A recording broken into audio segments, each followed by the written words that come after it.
오늘 본문은요, 지난주에 이어지는 내용이에요. 지난주에 우리는 중심에 대하여 살폈는데요, 특별히 오늘 본문은 그 중심이 하나님께 집중되고 하나님으로 충만하다는 것이 어떤 의미인지를 함께 나누고자 합니다.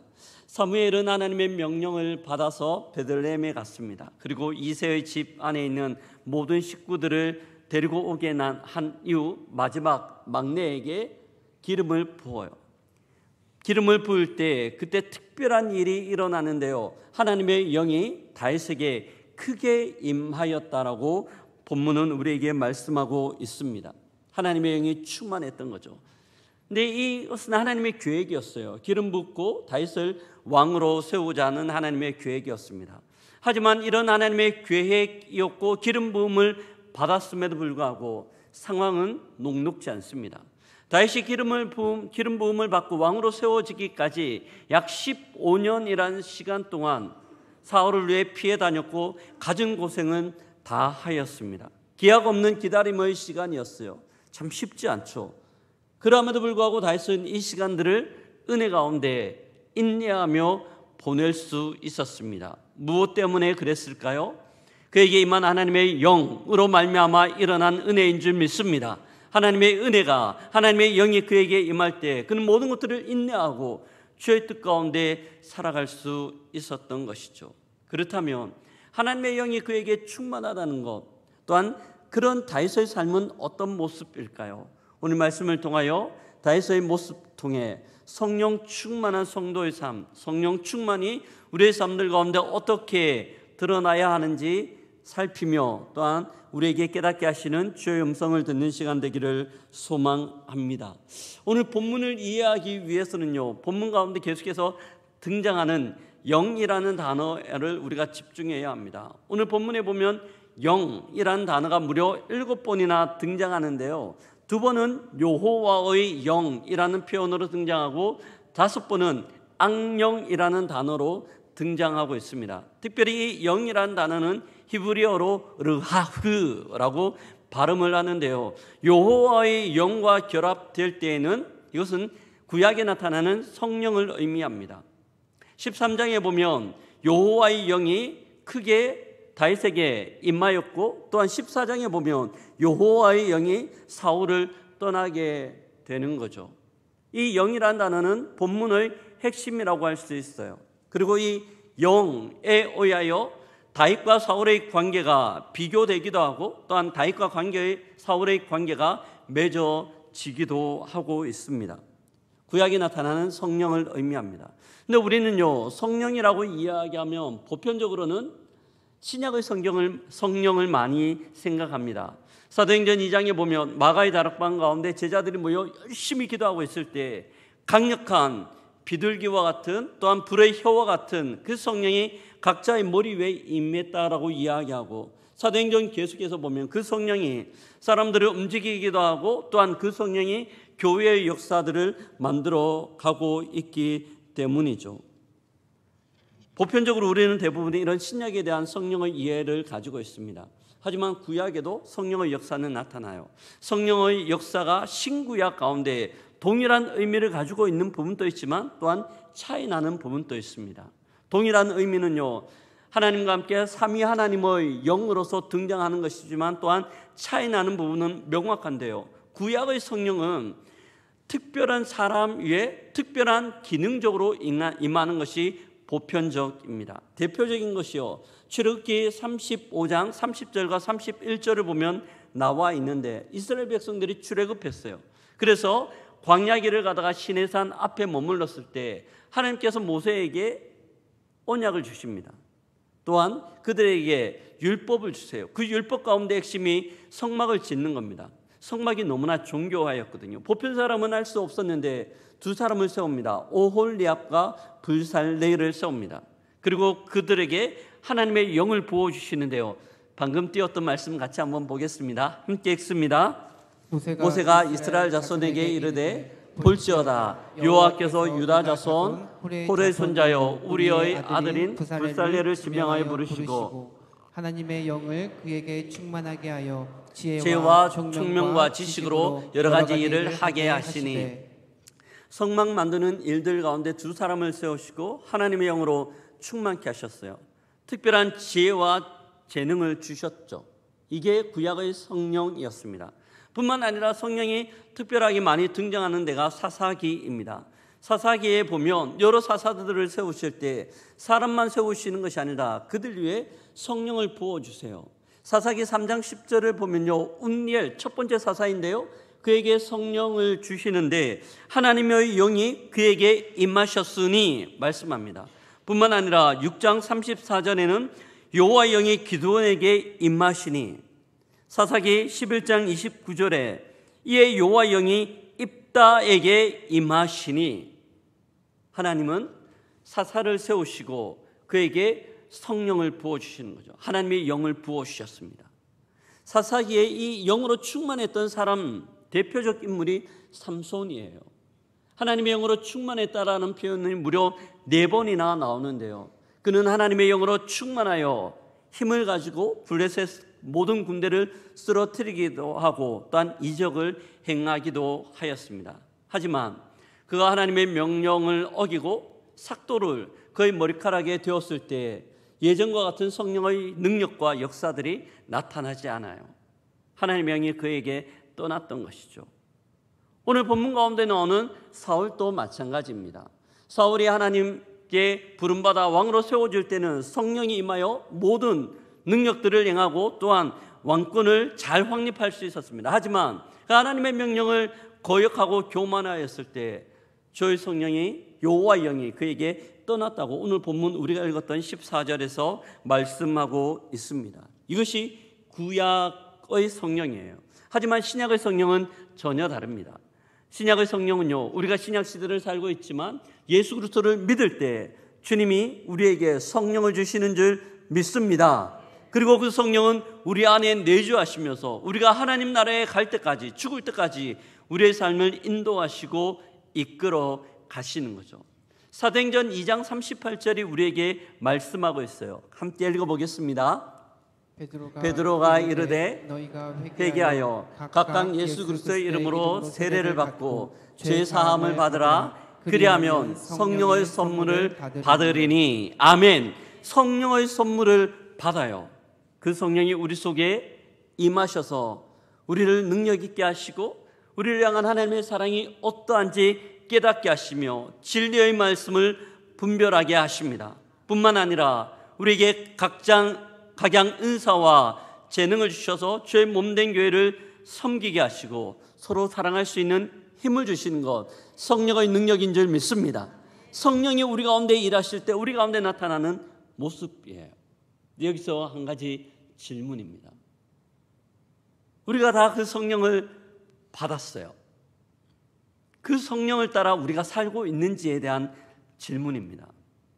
여러분 어떻습니까?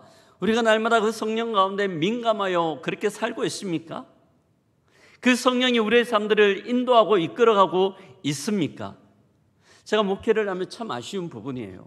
분명히 하나님께서 우리에게 성령을 주셨음에도 불구하고 많은 성도들이 성령과는 너무 무관한 신앙생활을 하고 있는 거죠. 성령이 우리 가운데 일하심에도 불구하고 그 성령을 무시하는 거예요. 그래서 성령은 그림의 떡처럼 우리의 신앙생활 가운데 그런 존재가 되었습니다. 마치 너무 무더운 더운 여름날 집에 들어갔어요. 너무 더워요. 집에 에어컨이 설치되었기 때문에 전원만 놓고 스위치만 누르면 시원한 에어컨 바람이 나옴에도 불구하고 그 에어컨을 그대로 들고 옆에 있는 부채를 가지고 부채질을 하면서 왜 덥냐라고 짜증내는 것이 어쩌면 우리의 삶의 모습 아닌가라는 생각이 듭니다. 성령이 우리에게 충만할 때 나타나는 특징들이 있거든요. 감사와 평안입니다. 하지만 성령이 우리 가운데 사라질 때 불평과 원망이 우리에게 나타나기 시작합니다. 초조함과 불안함이 나타나기 시작하는 거죠. 우리가 가끔씩 외출할 때요, 지갑을 가지고 가요. 어떨 때는 지갑 안에 돈이 아주 많을 때가 있습니다. 그럴 때 우리는 전혀 어떤 상황이든지 긴장하거나 당황하지 않습니다. 비가 오면 택시 타고 집에 가면 되거든요. 다음 배고프면 어디든 가서 내가 먹고 싶은 것을 마음껏 사 먹을 수 있습니다. 하지만 돈이 없으면 어떻습니까? 돈이 없으면 초조해요. 혹시나 이 버스를 놓치면 어떻게 하나? 아니면 누가 나에게 약속을 하면, 식사하자고 하면 어떻게 하나? 돈이 없기 때문에. 다른 사람들은 외적으로 볼 때 아무도 몰라요. 내 지갑에 돈이 있는지 없는지. 하지만 우리는 너무나 그것을 잘 알고 있습니다. 성령의 은혜도 마찬가지입니다. 겉으로 보기에는 교회에 출석하고 예배하고 신앙생활 할 것 다 하는 것 같지만 성령이 우리 가운데 임하지 않고 성령이 우리를 지배하지 않을 때 우리의 신앙생활은 불안과 초조 가운데 빠질 수밖에 없습니다. 하지만 성령이 우리를 지배할 때 위기의 상황 가운데 상황은 요동친다 하더라도 우리 속에 계신 성령으로 인하여 절대 평안과 안식 가운데 들어가게 될 줄 믿습니다. 이것이 성령이 지배하는 성도의 특징이에요. 그렇지 못한 성도의 차이점이죠. 오늘 본문은요, 이 차이점을 두 사람을 통하여 극명하게 우리에게 보여주고 있습니다. 먼저 사울을 한번 볼까요? 사울은 14절에 그가 왕으로 있었지만 하나님의 영, 여호와의 영이 그에게 떠나버렸어요. 오늘 본문에서는요, 그 표현을 그대로 우리에게 더 말씀해 주는데요, 여호와의 영이 떠날 때 악령이, 여호와께서 보내신 악령이 그를 다스리고 지배하고 있다고 이야기합니다. 근데 이 부분은 잘 해석해야 돼요. 여호와께서 악령을 보내셨다라는 의미가 여호와께서 악한 영을 보내셔서 사울을 괴롭혔다는 의미가 아니라 그를 지금까지 보호하고 있던 모든 여호와의 영, 은혜의 보호막이 사라졌다는 의미예요. 그를 지금까지 지켜주었던 울타리가 사라지기에 그의 영혼은 무방비 상태로 노출되고 세상 가운데 수많은 고뇌와 어려움이 그에게 닥친 거죠. 본문은 그것을 번뇌라고 이야기합니다.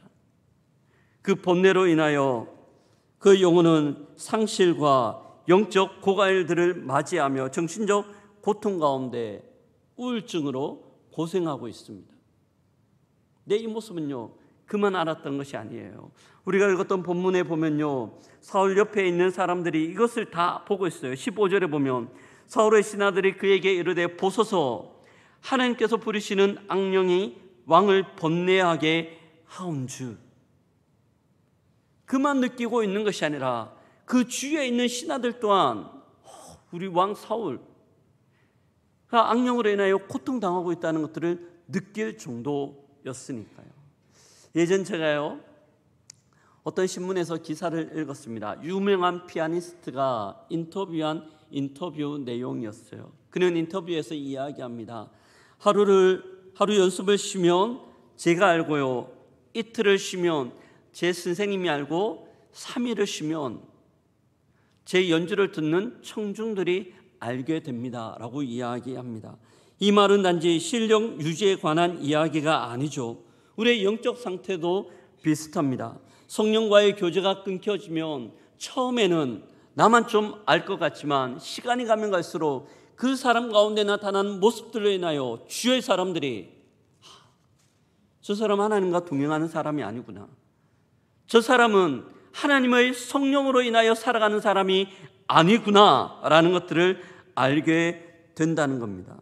그곳에는 불안과 염려, 통제할 수 없는 그림의 그림자가 스멀스멀 일어나 그 영혼을 완벽하게 덮어버리는 거예요. 하나님의 은혜가 나타나지 않고요, 오히려 인간의 계획과 인간의 감정만 드러날 뿐입니다. 평온했던 마음의 균형이 깨어지는 거죠. 사랑하는 성도 여러분, 혹시 최근에 여러분의 마음 가운데 평안이 깨어지고 오히려 불안과 초조함들이 계속해서 엄습하고 있는 분들 계십니까? 다시 내면을 깊이 한번 살펴보십시오. 성령이 나를 지배하고 있는가? 성령이 나를 다스리고 있는가에 대한 바로미터 중 하나이기 때문입니다. 사울은 그랬어요. 근데 오늘 본문 가운데 나오는 다윗은 전혀 정반대의 모습을 보여주고 있습니다. 그는 13절에 보면 기름 부음을 받을 때 하나님의 영이 크게 임하였다고, 여호와의 영이 크게 임하였다고 말씀하고 있습니다. 여기에 크게 임하였다라는 단어의 뜻은요, 그냥 그에게 임하였다, 그에게 내렸다라는 의미는 훨씬 뛰어넘는, 강력하게 소용돌이치며 그에게 임했다, 이런 의미를 가지고 있어요. 모든 사람들이 볼 수 있을 정도로 성령이 그에게 임했다라는 것들을 말씀하며, 사도행전 2장에 나오는 것처럼 마가의 다락방 가운데 120문도가 기도할 때 나타났던 그런 특별한 일이 다윗에게 있었던 것이죠. 다메섹으로 가던 사도 바울에게 임하였던 하나님의 만나주심의 역사들이 그에게 임했다는 것들을 우리에게 보여주고 있습니다. 어떻게 알 수 있어요? 그에게 영이 임했다는 것들을 어떻게 알 수 있습니까? 뒷부분에 보면 사람들이 고백하거든요. 그에게 임했다. 세 가지 특징이 나타나요. 첫 번째 특징은요, 그가 성령으로 말미암아 하나님이 함께 하심을 그만 알 뿐만 아니라 주위에 있는 사람들 또한 알 수 있었습니다. 본문 18절이 우리에게 말씀하는데요, 함께 읽어보겠습니다. 소년 중 한 사람이 대답하여 이르되 내가 베들레헴 사람 이새의 아들을 본즉 수금을 탈 줄 알고 용기와 무용과 구변이 있는 순수한 자라, 여호와께서 그와 함께 계시더이다 하더라. 아멘. 사울이요, 번뇌하게 될 때 신하 중 누가 이야기합니다. 사울 왕이시여, 수금 잘 타는 사람을 불러 수금을 타면 당신의 그 번뇌가 사라질 것 같습니다. 그래? 한 명 구해와. 이때 옆에 있던 사람이 이야기합니다. 자, 베들레헴에 가면 다윗이란 사람이 있는데 소년인데 수금만 잘 탈 뿐만 아니라 그는 하나님이 그와 함께하고 계시는 인물입니다. 어떻게 알았을까요? 다윗이 이야기하는 것이 아니라 주위에 있던 사람들이 다윗의 모습을 보며 하나님이 함께하심을 증거하고 나타내고 있죠. 그의 등에 하나님이 함께하시는 사람, 뭘 붙이고 다녔을까요? 그의 가슴에 하나님이 함께하시는 사람의 명찰을 붙이고 다녔을까요? 그것 아니죠. 그에게 나타나는 영적인 카리스마, 영적인 은혜가 그를 붙들고 있기에 주위에 있던 사람들도, 길 가던 사람들도 그를 보며 알 수 있었기 때문입니다. 두 번째는요, 그는 하나님의 사랑을 받았을 뿐만 아니라 사람들의 사랑을 받았어요. 신하들이 다윗을 데리고 왔을 때 사울 왕이 다윗을 보며 그를 사랑하게 됩니다. 그런데 다윗의 인생 가운데는 이런 사랑이라는 표현들이 계속해서 등장합니다. 사울의 아들 요나단이 다윗을 사랑하고요, 또한 다윗의 신하들이 다윗을 사랑하게 됩니다. 또한 다윗의 백성들이 다윗을 사랑하고 사울의 딸 미갈이 다윗을 사랑하게 됩니다. 어떻게 이렇게 다윗을 사랑할까요? 그것은 성령이 함께 하시는 사람에게 나타나는 아름다운 모습 때문이에요. 성령이 다스리는 사람에게는요, 사람 냄새가 나는 것이 아니라 예수 그리스도의 향기, 하나님 냄새가 나는 줄 믿습니다. 함께 있고 싶어요. 옆에 있으면 마음이 평안해지고요, 옆에 있으면 왠지 즐거운 그런 은혜가 있어요. 그래서 사람들은 그를 사랑할 수밖에 없습니다.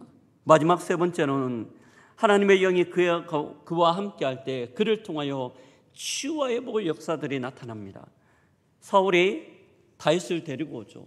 다윗이 수금을 타기 시작할 때 번뇌로 인하여, 악령으로 인하여 너무 고통 가운데 있던 이 사울이 이내 마음의 평안과 안식을 누리게 됩니다. 이것이 다윗에게 하나님의 영이 크게 임하였을 때 사람들 가운데 나타나는 특징이에요. 그가 가는 곳마다 어두움이 물러가고 빛이 비치게 됩니다. 그는 빛이었기 때문입니다. 근데 성경에 보면요, 다윗뿐만이 아니라 이런 사람들이 참 많이 나옵니다. 대표적 인물을 꼽으라면 저는 요셉이라고 생각해요. 요셉의 어린 시절을 보면 형들에게 팔려서요, 인신매매 당하여서 애굽으로 내려갑니다. 정말 처량하고 불쌍하디 불쌍한 것이 요셉의 모습인데요, 근데 살아가는 모습은 그렇지 않아요. 보디발의 집에 종으로 팔려갔지만 그는 이내 모든 집안 살림을 맡아 관리하는 그 총무가 됩니다. 거기서 보디발의 아내의 모함으로 감옥에 갇혀요. 언제 나올지 모르는 깜깜하고 치욕스러운 감옥이지만 또한 거기서 그는 하나님의 은혜를 경험합니다. 창세기 39장 21절은 이렇게 말씀합니다. 여호와께서 요셉과 함께 하시고 그에게 인자를 다하사 간수장에게서 은혜를 받게 하시며, 여호와께서 요셉과 함께 하시고, 성령이 함께하는 사람, 하나님이 함께하는 사람의 특징은요, 상황이 그를 지배하는 것이 아니라 하나님이 그를 지배함으로 하나님의 평안과 평강이 그를 다스리는 줄 믿습니다. 그를 통하여 빛이 나서요 어둠이 물러가고 주위 많은 사람들이 그 빛 가운데서 기쁨을 누리게 되는 거죠. 다윗과 요셉, 이 두 인물은 하나님의 영이 함께 하시는 전형적인 하나님의 영 가운데 감동된 사람의 모습이었습니다. 저는 본문을 묵상하며 궁금한 게 하나 있었습니다. 다윗이 하나님의 영이 크게 임하였을 때 그가 알았을까라는 생각이었습니다. 어땠을까요? 그가 알았을까요? 본문이 우리에게 말씀하지는 않지만 분명히 알았을 거예요. 하나님의 영이 그와 함께하고 있다는 것을요. 그러면서 이 본문은요 우리에게 질문합니다. 너는 어떤가? 다윗과 사울의 모습을 보여주면서요 너는 어떻냐고 우리에게 질문하고 있습니다. 하나님의 영에 지배당하여 살아가는가, 그렇지 않는가에 대한 질문이죠. 이 질문은 우리의 신앙생활에 굉장히 중요합니다. 어쩌면 신앙의 근본이라고 할 수도 있어요. 이 질문의 대답에 따라 우리는 21세기판 사울이 될 수도 있고 21세기판 다윗이 될 수도 있기 때문입니다. 예수님을 믿고 살아가지만 여전히 우리의 삶들 가운데는 고민과 근심과 염려들이 수없이 밀려옵니다. 그런 삶의 현장 가운데서요 이런 번뇌와 고민의 상황 가운데서 성령이 우리와 함께 하신다라면 우리는 잠시 잠깐 우리 그 번뇌와 고민들이 우리의 마음을 흔들어 놓을 수 있지만 우리를 지배하지는 않아요. 왜냐하면 그 성령이 우리의 마음을 다스리고 있기 때문입니다. 하나님의 절대 평안 가운데 들어가는 거죠. 이는 실제 있었던 일인데요. 미술 대회가 열리고 있었습니다.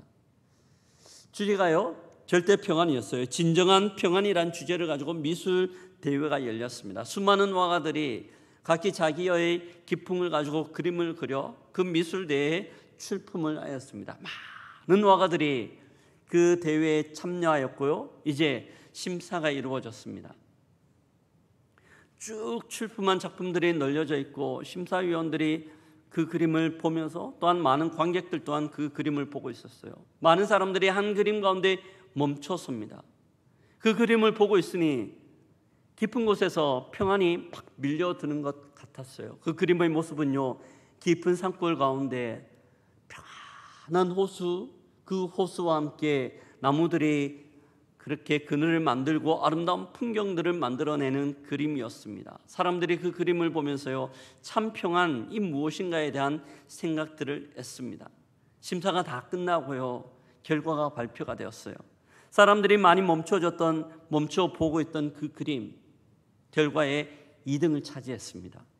사람들이 웅성웅성하기 시작합니다. 저 그림이 왜 2등이지? 저 그림이 왜 2등이지? 그러던 중 1등 작품이 발표가 되었습니다. 사람들이 그 1등 작품을 보자 깜짝 놀랐어요. 2등 작품과는 전혀 다른 분위기였기 때문입니다. 폭풍이 몰아치고 번개가 치며 높은 절벽이 있고 그 절벽 위에서 수많은 물들이 폭포가 되어 밑으로 떨어지는 그런 모습이었습니다.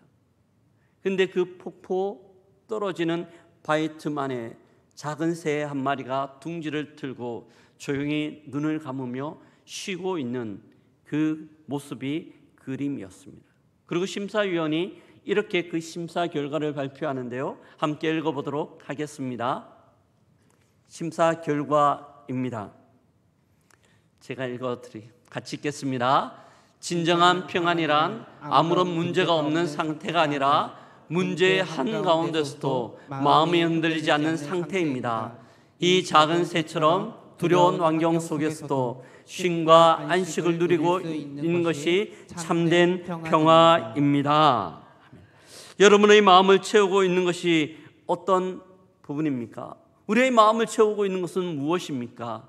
두려움입니까? 불안입니까? 아니면 감사입니까? 성령이 주시는 평안입니까? 사랑하는 성도 여러분, 우리는 성령 하나님께 우리의 모든 마음과 생각들을 내어드려야 합니다. 우리의 마음과 생각을 내어드릴 때 성령 하나님께서 우리를 지배하시기 때문이죠. 이것은요, 우리 개인뿐만 아니라 공동체도 마찬가지입니다. 성령이 인도하고 다스리는 교회는 사람의 생각이나 어떤 프로그램이 지배하고 이끌어가지 않아요. 성령이 지배하는 교회는 하나님의 말씀이 성령 하나님이 주인되어 이끌어가는 줄 믿습니다. 사도행전 2장에 나타나는 초대교회가 그랬어요. 성령이 폭발적으로 임하여 수많은 영혼들이 죽게 돌아올 때 교회를 형성해요. 그들은 서로가 자기의 것들을 자기의 것이라 이야기하지 않고 필요를 따라 많은 사람들에게 나누어 주고 있습니다. 모일 때마다 예배하였고요, 서로의 부족을 바라보며 지적하는 것이 아니라 감싸주고 이해하며 서로를 보듬어 주는 것이 초대교회의 모습이었습니다. 성령이 지배하는 교회죠. 이럴 때 교회 가운데 능력이 생기고 질서가 세워지며 사랑이 넘치고 수많은 영혼들이 주께로 돌아왔다라고 고백하고 있습니다. 우리 교회가 그런 교회 되기를 주의 이름으로 축복합니다. 우리 가정이, 또한 우리 개개인이 성령 충만한 성도, 성령 충만한 가정 되기를 주의 이름으로 축복합니다. 아멘. 이제 마지막이에요. 그렇다면 어떻게 우리는 성령 충만한 성도, 가정, 교회가 될 수 있을까요? 제가 말씀을 묵상하고 고민하면서 또한 설교를 준비하면서 하나님 제 마음 가운데 강력한 도전들을 주셨습니다. 박 목사, 지금보다 더 성령 충만한 목사가 되어 교회를 이끌어가면 어떨까? 이 생각이 너의 마음들이 지배하는 교회가 아니라, 다 목회가 아니라 성령이 이끌어가는 교회, 성령 충만한 목회자가 되면 어떨까에 대한 강력한 도전이었습니다. 말씀을 준비하며 기도하는 가운데 하나님 너무나 큰 기대와 도전들을 주셨어요. 하나님, 그러면 어떻게 하면 될까요? 어떻게 하면 성령 충만한 목사가 될 수 있을까요? 본문 말씀에는 이야기하지 않지만 두 가지, 성경 전체는 두 가지로 우리에게 말씀하고 있어요. 어떻게 하면 우리가 성령 충만한 성도가 될 수 있을까요? 첫 번째는요, 성령 충만한 곳 가운데 가야 합니다. 우리 혼자서 성령 충만을 꿈꾸는 것 물론 될 수 있지만 쉽지 않아요. 하지만 성령 충만한 집회나 성령 충만한 공동체에 갈 때 그 성령이 우리 가운데 넘어와요. 흘러와요. 성령의 특징인데요, 성령은 흘러가요. 넘쳐 흘러요. 성령 충만한 은혜의 자리 가운데 찾아가야 돼요. 우리의 수고와 또한 우리의 번거로움이 있지만 그러한 수고와 번거로움을 통하여 성령이 우리를 지배하기 시작합니다. 화요일부터 여름 전도 여행을 합니다. 첫째 날 저녁 집회 가운데 우리 교회끼리 함께 성령 축제처럼 은혜의 자리를 마련하였습니다. 많은 분들이 함께 왔으면 좋겠습니다. 그 자리에 복음으로, 성령으로 함께 춤추며 노래하며 말씀 가운데, 기도 가운데 나갈 때 우리의 심령이 목마른 심령이었다 하더라도 성령으로 배부르게 될 줄 믿습니다. 성령 충만한 장소를 찾아가야 됩니다. 두 번째로는요, 자아의 죽음을 선포해야 돼요. 내가 살아있을 때는 성령이 우리를 지배하지 못해요. 나의 감정과 나의 생각이 나를 지배할 때는 성령이 비집고 들어올 틈이 없어요. 성령은 억지로 우리를 밀어붙이고 지배하지 않습니다. 성령은 인격의 영이기에 우리가 그 자리를 내어드릴 때 성령이 우리를 지배하죠. 그러기 위해서 우리는 우리 자아의 죽음을 선포해야 됩니다. 갈라디아서 5장 24절과 25절이 우리에게 말씀하는데요, 함께 읽어보겠습니다. 그리스도 예수의 사람들은 육체와 함께 그 정욕과 탐심을 십자가에 못 박았느니라. 만일 우리가 성령으로 살면 성령으로 행할지니. 아멘. 우리가 우리의 모든 자아들을, 우리의 생각과 감정들을 십자가에 못 박을 때, 그때 주께서 성령이 우리를 다스립니다. 갈라디아서 2장 20절 말씀처럼요, 내가 그리스도와 함께 십자가에 못 박혔나니, 내가 그리스도와 함께 십자가에 못 박혔나니, 자아를 십자가에 못 박아야 돼요. 자아의 죽음을 선포할 때 비로소 성령이 우리 가운데 주 되심으로 일하기 시작하는 겁니다. 근데 쉽지 않죠. 이게 정말 쉽지 않아요. 하지만 이에 대한 자각들을 가지고 우리가 집중할 때 조금씩 이루어질 수 있는 겁니다. 예전 일이었어요. 제가 아이들을 픽업해서요, 아침 학교에 태워주는 일이 있었습니다. 내 여느 때와 같이 아이들을 태워서 학교에 가고 있는데 그날따라 차가 너무 막히는 거예요. 왜 이렇게 막힐까? 시계를 보니 이제 등교해야 되는 시간이 다가오는데 차가 빠지지를 않는 겁니다. 그러면서 계속해서 스물스물 올라오던 짜증이 제 마음을 탁 지배하기 시작하려고 하는 거예요. 앞에 보니까 차 한 대가 고장나서 한 차선을 막고 있었습니다. 왜 오늘따라 이런 일이, 저 사람은 진작에 차를 잘 관리하지, 불평과 투정이 생길 때 제 마음 가운데 한 생각이 들었어요. 제 감정 가운데 제 자아를 맡기는 것이 아니라 하나님 앞에 제 자아를 맡겨야 되겠다는 생각. 그때 찬양 CD를 꽂고 찬양을 틀기 시작했습니다. 천천히 찬양이 흘러나오면서요, 저 또한 그 찬양을 따라 부르기 시작했어요. 내 시간이 가면서 불평과 원망, 짜증으로 섞였던 제 마음이 고요하게 되면서 그 찬양의 은혜가 제 마음을 지배하기 시작한 거죠. 그러던 순간 어느새 차는 학교에 도착해 있었고 아이들은 내릴 때가 다 되었습니다. 그럼 생각했습니다. 제 감정 가운데 제 자아를 맡기면 절대 성령은 저를 지배하지 못하지만 하나님이 저를 지배할 수 있는 환경들을 만들고 은혜가 저를 지배할 수 있는 상황들을 만들 때 성령은 우리를 다스리기 시작하게 됩니다. 사랑하는 성도 여러분, 오늘 본문을 보면요, 굉장히 재미있어요. 오늘 본문에는 성령이 임한 다윗과 성령이 떠난 사울의 모습을 보여줍니다. 지금 왕자에는 사울이 앉아있지만 진정한 왕은 누구인 것 같습니까? 사울이 왕관을 쓰고 있지만 진짜 왕으로서 활약하고 있는 사람은 누구인 것 같습니까? 사울입니까? 사울 옆에 서 있는 다윗입니까? 성령 충만한 사람의 특징이며 하나님께 쓰임받는 사람의 모습이기도 합니다. 말씀을 마무리합니다.